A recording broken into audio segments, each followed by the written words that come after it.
անգամ ձեր այս օրենքը կրկին ձեր թիմակիցների դիմադրությանն արժանացավ, կառավարության ներկայացուցիչների։ Հիմա դուք այնպես է ստացվում, որ թիմի դեմ եք դուրս եկել այս օրենքի հետ կապված,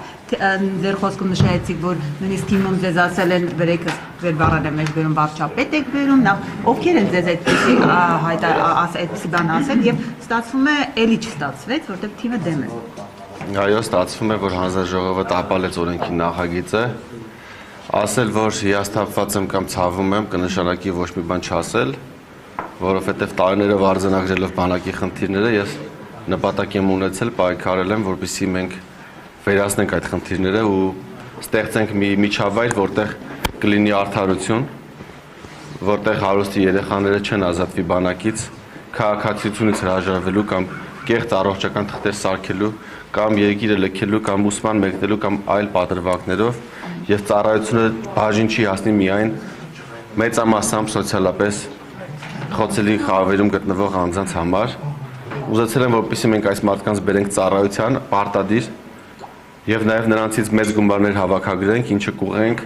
ամբողջ ժամկետով ծառայող զինծառայողներին։ Ինչու՞ թիմը դեր այդ մտահոգությունները չի հասկացել կամ ինչու չընդունեց։ Թիմը նախագծին կողմ է եղել, թիմ նկատի ունեմ վարչապետին եւ կառավարությանը։ Կարող եք նայել 2025 թվականի մայիսի 22-ի կառավարության նիստը, որտեղ պաշտպանության նախարարը,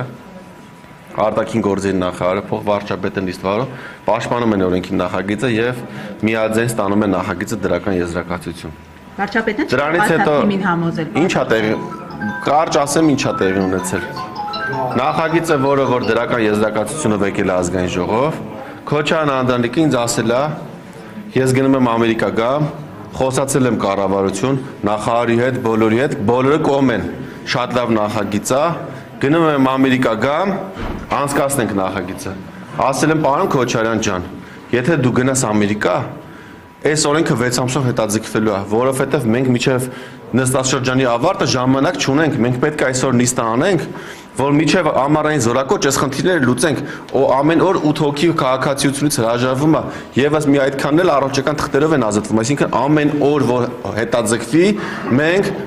զորք ենք կորցնելու։ Բացի դրանից, եթե քանի արդեն քննարկումներ սկսել ենք, մարդիկ տեմպը արագացնելու են, այսինքն առողջական թղթեր սարքելու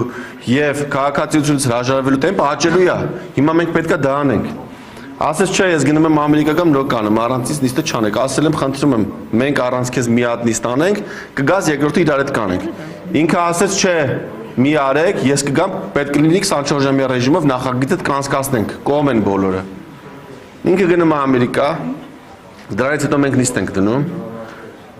նիստը չի կայանում, որովհետև քվորում չի լինում հայտնի պատճառներով, որտեղ նաև ինքն է մասնակցություն ունեցել։ Դրանից հետո որ ինքը չեմ ուզում շատ բացեմ։ Այո։ Դրանից հետո երբ որ վերադառնում է Քոչարյան Անդրանիկը, երբ որ վերադառնում է, սենց անում։ Ասում ես ի՞նչ նախագիծ է։ Առաջ անգամ եմ սես բան դրել, ո՞ս կարա մարդ փոխտակարժ ծառայել։ Ասում եմ, պարոն Քոչարյան, մենք իրար հետ պայմանավորվել ենք։ Վարչապետի ներկայությամբ ներկայացրել եմ։ Մենակ վարչապետի չէ, երկու փոխվարչապետ է, աշխատակազմի ղեկավար, գլխավոր շտաբի պետ, ԱԱԾ տնօրեն, քննչական կոմիտեի ղեկավար, գլխավոր դատախազ, մի քանի նախարարներ ու փոխնախարարներ, այդքան մարդու ներկայությամբ նախագիծը ներկայացրել եմ դեռևս 24 թվականին։ Այդտեղ նստած ես եղել, դեմ կարտիկ չես արտահայտել։ Մինչ գերատեսչական հանձնաժողովը ձևավորվի վարչապետի որոշումով, դու հանձնաժողովի մշտական անդամ ես, բազմաթիվ նիստեր ենք արել, 6 ամիս քննարկել ենք, մի անգամ չես ասել դեմ ես։ Ամերիկա գնալուց առաջ ասել ես կողմ եմ։ Հիմա հետեսեկի ինչ առանց քեզ նիստ են կարի, ասում ես դեմ եմ, ասեցա դեմ եմ, ես տենց եմ քվեարկելու ու դրա արդյունքում նախագծի տապալվեց։ Ինչ տեղի ունեցավ նախագծի տապալմամբ։ Քաղաքացիությունից հրաժարվողների թիվը 44%-ով աճեց, մինչև այդ 2002 տարեկան հրաժարվում թիվը դառավ 3000 մոտավոր, մի քիչ։ Այդ մտահոգությունները կներեք, բանակի այս արատավոր խնդիրները կան, ստացվում է մենք անձնական ամբիցիայի պատճառով կորցրեցինք կարևորագույն Նիկոլ Փաշինյանը։ Ես հիմա պատմում եմ, թե ինչա տեղի ունեցել, ես թե ինչ են պայմանավորվել, թե ով ումա զանգել ասել դեմ կքվեարկեք կամ ինչ հա կազմակերպվել, ես դա չեմ կարող ասել։ Ես մի բան գիտեմ, որ նախագիծը ըստ իս վարչապետը հավանել էր Եթե հավանած չլիներ միշտ գերատեսչական ինձ ուղիղ չի ասել, սպասեք ավարտեմ։ Ինձ ուղիղ չի ասել, բայց քանի որ իմ խնդրանքներին միշտ ընդառաջ է գնացել վարչապետը, հանդիպումներ, քննարկումներ կազմակերպել է, աշխատանքային խումբ է ձևավորվել իր որոշումով, ես գտնում եմ, որ ինքը տրամաբանական է համարել եւ նաեւ քանի որ կառավարությունը տվել է դրական եզրակացություն, բնականաբար եթե վարչապետը դեմ լիներ, վարչապետն էլ չէ նշում, որ կառավարությունը ես եմ չէր կարող վարչապետը դեմ լինել ու կառավարությունը տար դրական դիրքորոշում։ Այսինքն Անդրանիկ Քոչարյանը դեմ է դուրս եկել նաեւ Նիկոլ Փաշինյանին իր այս քվեարկությամբ։ Իմ ասածից նաեւ կարող եք այդպես եզրահանգել։ Բայց պարոն Սարգսյան, դուք վարչությունից վերջի հարցը։ Դուք վարչությունը անդամ վարչության ընտրությունների ժամանակ էլ, կուսակցական ընտրությունների ժամանակ, այսինքն թիմը ընդհանուր առմամբ մենակ ձեր նախագիծը չի, շատ հաճախ վերջի շրջանում ձեզ մերժում է։ Ու դժվար թե մենակ մի անհատի Նիկոլ Փաշինյանի անձնական հրահանգով։ Հիմա մի հատ բան ասեմ, թիմի մերժելը որն է, ես ներկայացնում եմ օրենքի նախագիծ, որը մեր պետության համար է, ու ես հիմնավորումներով դա ապացուցում եմ, ու նաև դա արձանագրվում է կառավարության որոշմամբ։ Այսինքն, եթե կարան ինչ-որ մարդիկ ինչ չսիրեն, կարա ինչ-որ մարդ իմ հետ խնդիր ունենա անձնական կամ ոչ անձնական կամ ուղղակի սիմպաթիայով ինձ չհավանի, բայց սեփական ամբիցիայով կամ սիմպաթիայով կամ քենախնդրության պատճառով տապալես պետության համար կարևորագույն նախագիծը, ես, որ հիմա հնարավորություն ունեմ, կարող եմ լացեմել, էլի, որովհետև անընդունելի է դա, չի կարա տենց բան լինի, որ դու մարդու հետ անձնական խնդիր ունենաս, քո պետության համար կարևորագույն նախագիծը տապալես, դու ասես տեսար Սարգսյան Հայկին տապալեցի, գլուխ գովաս, ասես տապալեցի, չկարացավ անի, բայց չես ասում, որ դու տալիս ես, քո բանակի աշկն ես հանում, քո զորակոչը կրիտիկական վատ վիճակում է, քո զորքի թիվը 44,000-ից 14 տարում, իջել է 14,000, ասում եմ եկեք միջոց ձեռնարկենք, ասում են բանը, մեկ խոսում ես Սարգսյան Հայկը բանը, իրա PR-ի համար անում, միշտ եմ իմ PR-ի համար անում, բանակի համար եմ անում, PR-ի համար անելուց լինի 50 տարի կլինեի ես խմբակցության պատգամավոր, բայց ամենակարևորագույն հարցերը որ բարձրացնում եմ, ինչի համար, հարաբերություններ չէ փչանում դրա արդյունքում, նախարարների հետ, գործադիր իշխանության ներկայացուցիչների հետ հարաբերություն է փչանում, բնականաբար, որ մարդու խնդիրների մասին խոսում ես, հարաբերություն է փչանում, 2 տարի խնդրում եմ պաշտպանության նախարարին, ասում եմ բանակում շաբաթը մեկա զորքը լողանում, հնարավորություն ստեղծենք, թող ամեն օր լողանա, ինչից է խնդիրը ծագի, 24 թվականի պատգամավորներից մեկը փակ մեր հանդիպման ժամանակ հարց տվեց, թոքաբարբով զոհ ենք ունեցել, մահվան դեպք ենք ունեցել բանակում, որ սառը ջրով հավանաբար լողացել է, դե ասեց մենակ մեր բանակում չի, որ շաբաթը մեկա, բազմաթիվ բանակներում տենց է, ուսումնասիրեմ տասնյակ բանակների փորձը, բազմաթիվ երկրներում զինվորները ամեն օր լողանում են,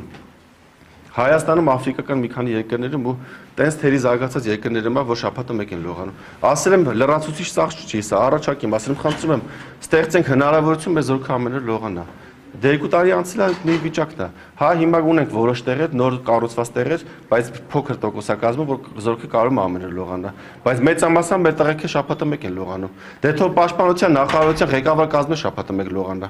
դե թող ուրեմն միջև այդ խնդիրը չլուծեն, իրանք շաբաթը մի անգամ լողանան, տենամ կարան, բա մեր զորքի համար չի պիտի մենք լավ պայման, ես հիմա առաջ անգամ եմ հրապարակային ասում, ուղղակի հնարավորություն էլ չունեմ իր մեջս պահելու։ Պարոն Սարգսյան, բայց Ինչ չեն կարող բռնեն։ Երբ Ալեն Սիմոնյանն ասում է, որ Ադրբեջանն է մեր անվտանգության երաշխավորը։ Չեմ ուզում անդրադառնալ այդ հարցին։ Իսկ այդ ձեր խոսքը նախագծին վերջին ասուլիսի ժամանակ երբ որ ձեզ էր անդրադարձել, նա բավականին կոշտ էր խոսում, ասում էր, որ այդ հարցին արդեն անդրադարձել եմ։ Այսինքն ազդել են նրան։ Նման բան չի ասել վարչապետը, անցել է ամիսներ իմ նկատմամբ քրեական գործեր չի հարուցվել, որևէ քրեական գործ չկա։ Ոչ դեռ ոչ էլ առաջիկա չկա նման բան, չի կարող հարուցվել, այսինքն պետք է լինի հնարովի գործ։ Իսկ մեր պետությունում հեղափոխությունից հետո չի կարող, ես ամեն դեպքում հույս ունեմ, որ նման բան չի կարող լինի ու չկա այդպես բան, խնդրում եմ այդպես վերնագրեր մի դրեք, որ Սարգսյան Հայկը ասեց, չի կարող նման բան լինի, չկա, նման քննարկում չկա։ Վարչապետի տրամադրությունը ես առանձին հանդիպում չեմ ունեցել վարչապետի հետ, վարչապետի հետ իմ հարաբերությունների մասին խոսալու առիթ չգիտեմ ունեցել եմ թե չէ, մենք ունեցել ենք շատ ջերմ ընկերական մոտ հարաբերություններ մինչև 2018 թվականի մայիսը, երբ վարչապետը դարձել է հանրապետության վարչապետ։ Ես իրեն համարել եմ ինձ հարազատ եղբայր։ իմ ավակ եղբայր ու մենք տենց ենք հարաբերվել։ Հիմա է։ Վարչապետ դառնալուց հետո այդ հարաբերությունը չի կարող շարունակվի, որովհետև եթե դու չես կարող քո ընկերոջը ամեն պահի զանգել, կապը կորում է ու այդ ընկերությունը չի կարող շարունակվի։ Ու ես դա բնական եմ համարում ու նորմալ եմ համարում։ Եթե առաջիկա 10, 20, 30 տարվա ընթացքում կլինի մի իրավիճակ, երբ Նիկոլ Փաշինյանը չլինի վարչապետ, մենք էլի կլինենք ընկերներ, այժմ մեր ընկերությունը փաստացի չի շարունակվում։ Այսինքն կա ընկերությունը, բայց չի շարունակվում։ Պարոն Սարգսյան, դուք նշեցիք, որ փակ նիստից մի մեջբերում արեցիք, ասացիք ինձ ասում են ԿՊ ֆրակցիային վարչապետ ես բերում մեր վրա, ով է նման բան ասում։ Դա ինչ եղել է փակ նիստում, թող մնա փակ նիստում։ Դե որովհետև պետք էր ասել, որպեսզի նման վերնագրերի տեղիք չտանք, որովհետեւ մարդիկ չգնան ասեն Հայկը դուս եկե Նիկոլ Փաշինյանի դեմ, ինչ որ փորձեն ինտրիգներ սարքին եւ այլն։ Դրա համար եմ դա ասել։ Պետք ասել ում էին ակնարկում, որ կխներին վարչապետ են տանում, գազդուկություն տանել։ Ինչի մաս։ Չէ, պատասխանեք։ Նարեկ ջան։ Կներեք, դա այդ հարցին արդեն Պարոն պատասխանել է։ Սարգսյան, հիմա դուք երբ այսպես ինչ որ փակ նիստից մեր բանակի մասին, զինվորները չեն լողանում, դուք որ այդպիսի բաներ հայտարարեք, ամեն դեպքում դա տեղեկատվության, անվտանգության հարց չի, գուցե մեր թշնամիները լսում են, զորակոչի, ինչպես է, ինչքան էլ որ դուք Հիմա ասեմ, 19 թվին, երբ որ ես ասում եի 44-ից դարել 25, գլխավոր շտաբով, բանով, պաշտպանության նախարարությունով, վայ ես դա թշնամին կիմանա, մեր թիվը պակասել է, այս ինչ անում Սարգսյան Հայկը եւ այլն, ես ասում եմ, խնդիր ունենք, պիտի բարձրաձայնենք, որ լուծենք։ Եթե դու խնդիրը չես բարձրաձայնում, դու չես կարող լուծել։ Հետո ինչ դարավ, կներեք, մի քանի ամիս հետո ինչ տեղի ունեցավ։ Տեղի ունեցավ 2020 թվականի աղետալի պատերազմը, ու պատերազմից հետո նաեւ պաշտպանության նախկին նախարարը ինչ ասել։ Ասելա ոչ, ասելա որ ամբողջ պատերազմի ընթացքում Ադրբեջանը ափի մեջ, ասենց 24/7 ռեժիմով հետևել է ամբողջ տեղաշարժը։ Այսինքն իմացել է որ տեղա Պաշտպանության բանակի հրամանատարը խոցել է, որ դեն տեղակալները խոցել։ Այսինքն ոչ միայն բացարձակ թվերով է իմացել, այլ անվանական իմացել է հրամանատարների, բանակի ղեկավարության, կարևոր ստորաբաժանումների գտնվելու վայրերը ու թիրախային խոցումներ արել։ Այսինքն այն միտքը որ վայ թշնամին կիմանա, դա փլվել է 2020 թվականի, որովհետև թե մեր զորքի տեղակայման վայրերը, թե սնուցման ճանապարհները, թե դիրքերը եւ այլն, բոլորը դիտարկվում են եւ դիտարկվելու են, այսինքն այդ միտքը որ այ խոսում է բանակի մասին, հեսա գաղտնիությունով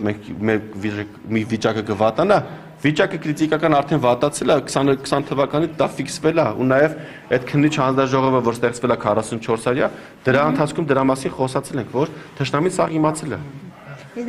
Պարոն Սարգսյան, դուք նաև նիստի ժամանակ նշեցիք, որ մի դպրոցի դասարանում բոլոր տղաները բացի մեկից հրաժարվել են Հայաստանի քաղաքացիությունից, դա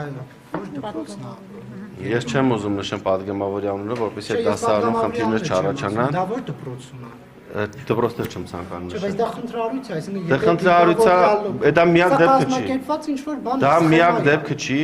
բազմաթիվ դասարաններ կան, որտեղ դպրոց ավարտելուց հետո որևէ մեկը չի զորակոչվում բանակ։ Եթե ծանոթներ ունեք հատկապես էլիտար համարվող դպրոցներում, մի հատ կարակ հարցումներ անեք, ասեք, այ օրինակ 25 թվականին ձեր դպրոցից քանի հոգի է, քան տղա է ավարտել դպրոցը, քանից է գնացել բանակ։ Իսկ գուցե սահմանափակումներ դրան, հետեւյալն է, ովքեր որ փող ունեն,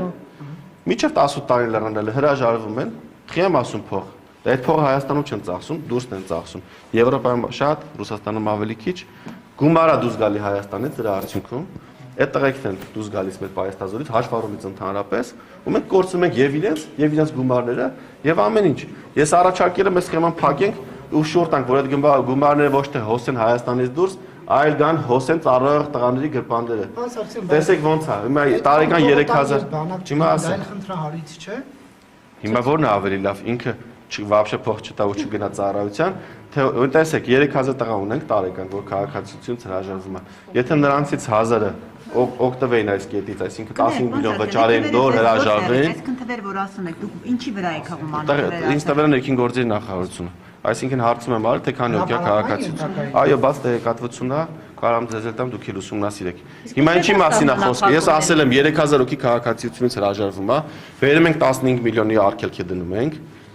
Կամ էլ ասում եք 15 միլիոնը դուք մի ամիս ծառայ, այսինքն դու ես որոշում 15 միլիոն տալիս ես հրաժարվում ես ու չես ծառայում, կամ նույն 15-ը տալիս ես գալի մի ամիս ես ծառայում, ու սրա արդյունքում եթե մեզ հաջողվել էս 3000-ից 1000-ի բերել ծառայության 1000-ով ավել զորակոչ կունենայինք եւ մեր զորացրվողները ամեն մեկը 1.5 միլիոն կստանային, այսինքն որտեղ մենք տարեկան մոտավորապես 10000 զորացրվող ենք ունենում, կհավաքագրվեր 15 միլիարդ, որը բաժանվելով ամեն մեկը կստանար 1.5 միլիոն, այսինքն այնտեղ են ով որ գալիս է հաջորդ օրվանից սկսում է բանվորություն անել, կունենար 15 միլիոն, կգնար ժող ինստիտուտում կսովորեր կամ նոթբուք կառներ, IT մասնագետ կդառնար, այսինքն իր կյանքը ինքը կկազմակերպեր, կամ ինչ-որ արհեստով կսկսեր զբաղվել, զոդող կդառնար մասնագետ, զոդման ապարատ կառներ ու իր կյանքը կկազմակերպեր, այսինքն չէր լինի ինքը սևագործ բանվոր, որպեսզի իր օրվա փողը վաստակի, այլ ինքը կունենար կյանք մտնելու մեկնարկային գումար։ Հիմա մեր գործընկերները որոշեցին, որ պետք չէ այդ հնարավորությունը տանք։ Պետքա թողենք ոնց որ կա։ Այսինքն էլիտար պրոստերում էլի շարունակեն բոլորը քաղաքացիությունից հրաժարվեն, չծառայեն,